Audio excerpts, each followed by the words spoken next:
Assalamualaikum warahmatullahi wabarakatuh.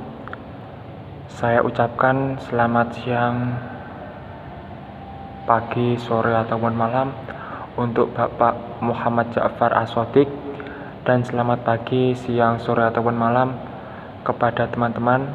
Semoga baik-baik saja. Perkenalkan, nama saya Riko Aditya Chandra dari kelas PAI 3H, absen 10.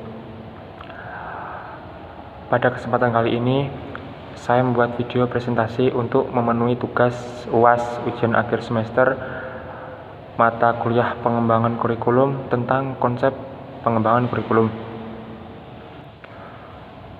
Pembahasan yang pertama yaitu tentang konsep kurikulum pendidikan agama Islam.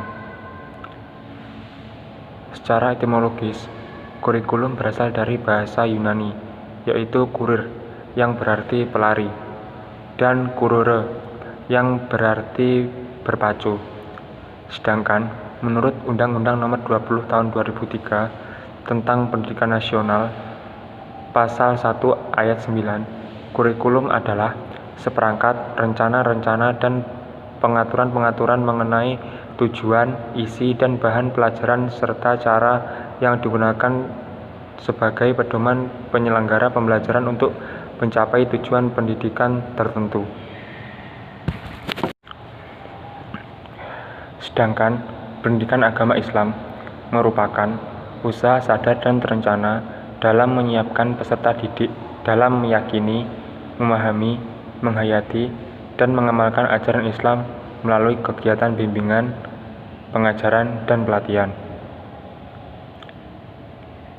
Jika kurikulum dikaitkan dengan pendidikan agama Islam, maka kurikulum adalah pedoman yang digunakan oleh pendidik untuk membimbing peserta didiknya ke arah tujuan tertinggi pendidikan Islam melalui akumulasi sejumlah pengetahuan, keterampilan, dan sikap.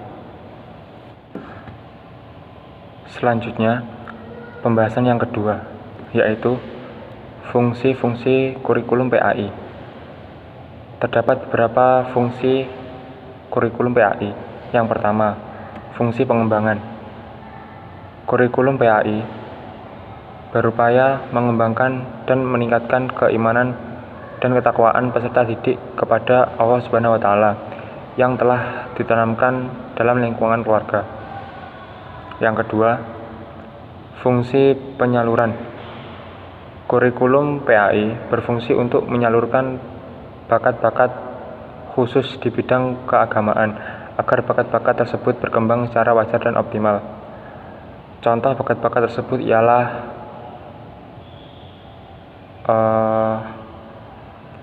qiraah, sholawat, dan lain-lain. Yang ketiga, fungsi perbaikan.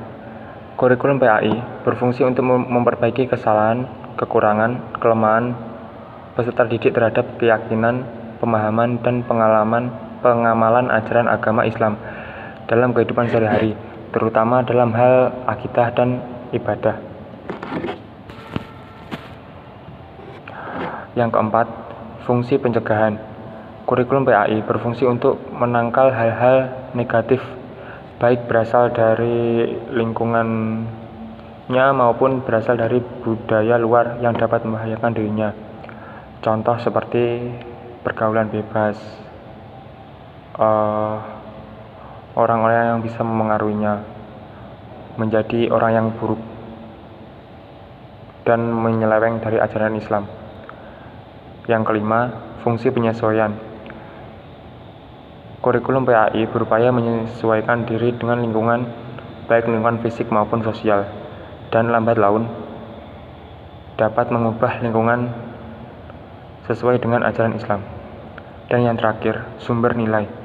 Kurikulum PAI mempunyai sumber dan pedoman hidup untuk mencapai kebahagiaan baik di dunia maupun di akhirat. Selanjutnya, pembahasan yang ketiga yaitu tujuan kurikulum PAI. Tujuan kurikulum PAI ialah untuk meningkatkan keimanan, pemahaman, penghayatan, dan pengamalan peserta didik terhadap ajaran Islam sehingga ia menjadi muslim yang bertakwa kepada Allah Subhanahu wa taala serta berakhlak mulia baik dalam kehidupan pribadi, bermasyarakat, berbangsa dan bernegara. Jadi, kurikulum PAI bertujuan untuk menjadikan peserta didik menjadi manusia yang berguna baik secara pribadi maupun sosial. Selanjutnya, pembahasan yang keempat yaitu kedudukan kurikulum. Jika berbicara tentang pendidikan, maka harus berbicara tentang kurikulum, karena kurikulum merupakan jantung pendidikan yang memuat segala yang terkait dengan apa yang dibelajarkan oleh pendidik kepada peserta didik. Dengan kata lain, kedudukan kurikulum dalam pendidikan sangat penting.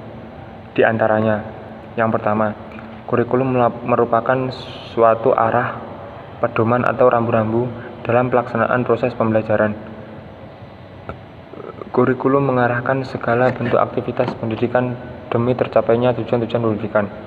Yang kedua, kurikulum merupakan suatu rencana pendidikan dan memberikan pedoman atau pegangan tentang jenis, lingkup, dan urutan isi serta proses pendidikan.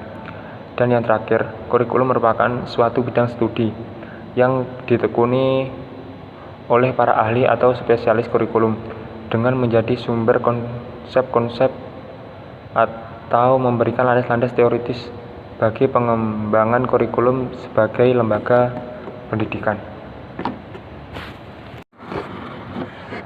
Dan pembahasan yang terakhir yaitu tentang langkah-langkah pengembangan kurikulum. Setiap kurikulum mempunyai 4 komponen utama, yaitu tujuan, bahan pelajaran, proses belajar mengajar, dan penilaian. Dalam pengembangan kurikulum, tiap komponen itu harus diperhatikan dan harus saling berkaitan satu sama lain. Menurut Hilda Tabah, penyusunan dan pengembangan kurikulum dapat menempuh langkah-langkah sebagai berikut. Yang pertama, merumuskan tujuan. Dalam merumuskan tujuan terdapat beberapa langkah yang harus dilakukan, yaitu menetapkan konsep atau gagasan yang akan dipelajari. Yang kedua, membentuk sikap, kepekaan, dan perasaan yang akan dikembangkan. Yang ketiga, memperkuat cara berpikir. Yang keempat,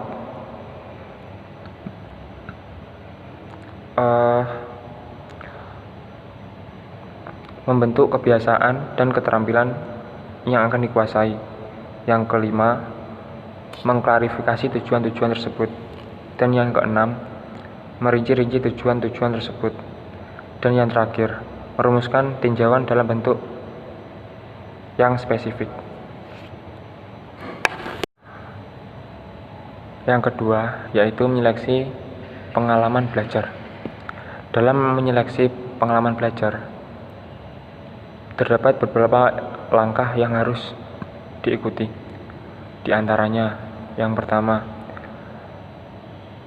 harus relevan dengan kenyataan sosial. Yang kedua,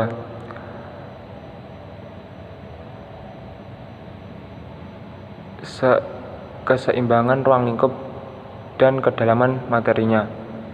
Yang ketiga, menentukan pengalaman belajar yang luas serta beraneka ragam. Dan yang keempat, menyesuaikan dengan pengalaman serta kebutuhan minat peserta didik. Kemudian yang ketiga, yaitu menentukan organisasi bahan kurikulum dan kegiatan belajar. Dalam menentukannya, terdapat beberapa langkah yang harus diikuti. Yang pertama, menentukan organisasi kurikulum. Yang kedua, menentukan urutan. Yang ketiga, mengusahakan persatuan atau integrasi. Dan yang terakhir yaitu menentukan fokus pelajaran. Dan yang terakhir, yaitu evaluasi hasil kurikulum. Dalam mengevaluasi hasil kurikulum, terdapat beberapa syarat yang harus diikuti. Yang pertama, menentukan kriteria penilaian. Yang kedua, menyusun program evaluasi yang menyeluruh. Yang ketiga, menggunakan teknik pengumpulan data. Yang keempat, menafsirkan data evaluasi. Dan yang terakhir, yaitu menerjemahkan evaluasi ke dalam kurikulum. Sekian presentasi dari saya. Apabila ada kurang lebihnya mohon dimaafkan.